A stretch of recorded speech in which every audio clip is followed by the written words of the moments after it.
Mr. Chatterbox. This story is about a person who chatters a lot. You may have read the original book, but this is a new book. You see, Mr. Chatterbox, whenever he meets anyone, he chatters to them all day and night. You might already know this information because you saw the front cover saying by Mr. Chatterbox.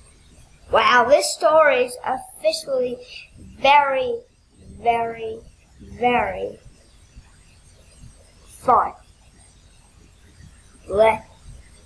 So, one day, Mr. Chatterbox was out for a day in Mr. Man's town when he met Little Miss Helpful and Little Miss Tidy talking together. Oh yeah, they're actually very good. Yeah. Hello! Ah! Oh, it's Mr. Chatterbox. And they ran away all day until they got as far away as Mr. Chatterbox was sad. Everybody in Mr. Man's town closed their shops, ran away quickly from Mr. Chatterbox. Mr. Chatterbox's problem was that he could never make friends with anyone. But he met someone that he made friends with. After, Mr. Chatterbox met Little Miss Curious. Hello, Little Miss Curious, he said to Little Miss Curious. I wonder why people say hello, said Little Miss Curious. Well, it's a part to greeting people, said Mr. Chatterbox. Some people say hi or hello, or some people raise their hats. I raise my hat, for example. Why are you wearing a green hat? Well, my grandfather had a green hat, and everybody else in my family had a green hat, so I said, why don't I wear a green hat? I said to myself, and those two get very good along, do they? Little Miss Curious and Mr. Chatterbox both of them went into Mr. Chatterbox's house, also known as Chatterbox Cottage. You might have saw this house before. It's square and it has 4 windows. After they went, they talked about for a week.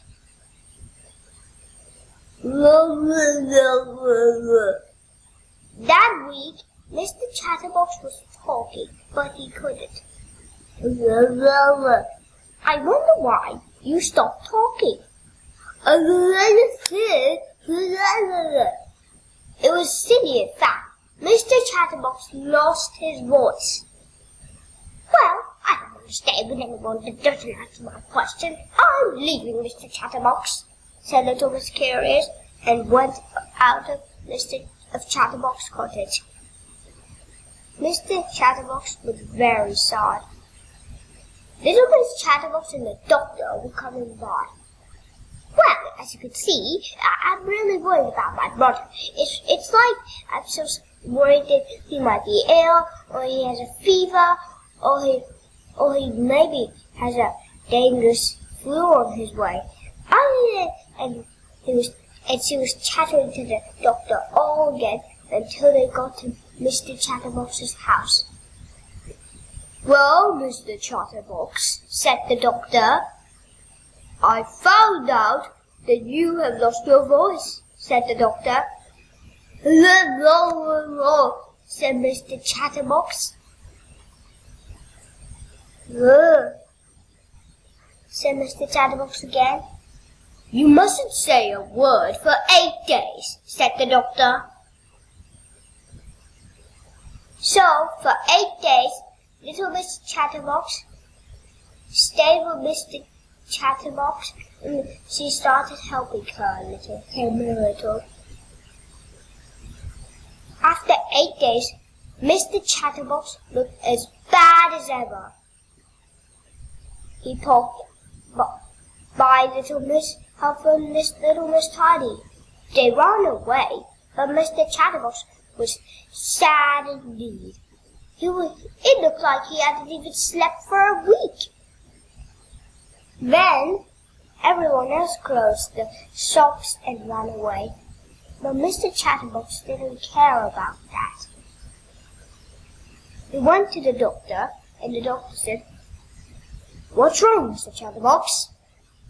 "Well, as soon as I found out everybody was running away from me, I found out that everybody was trying to avoid me. But I figured that out." "So what's the problem?" said the doctor. "Well, the problem is that I feel like no one wants to talk to me or become my friend," said Mr. Chatterbox. And then the doctor had an idea. He drew something on a paper and gave Mr. Chatterbox a bill, some money, and then he made him get out. Mr. Chatterbox saw the paper and he was smiling. Mr. Chatterbox did something amazing to his house. He got a radio signal. He put it on his house, and now he said, "It's that time, and you're listening to Chatterbox News, the non-stopping talk audio ever in the world. Now everybody can listen to Mr. Chatterbox if they want." As you can see, this is not a bad story as you thought. Mr. Chatterbox found out something and he noticed. In the end, you know what happened? He chattered all day, lost his voice again. Oh, Mr. Chatterbox.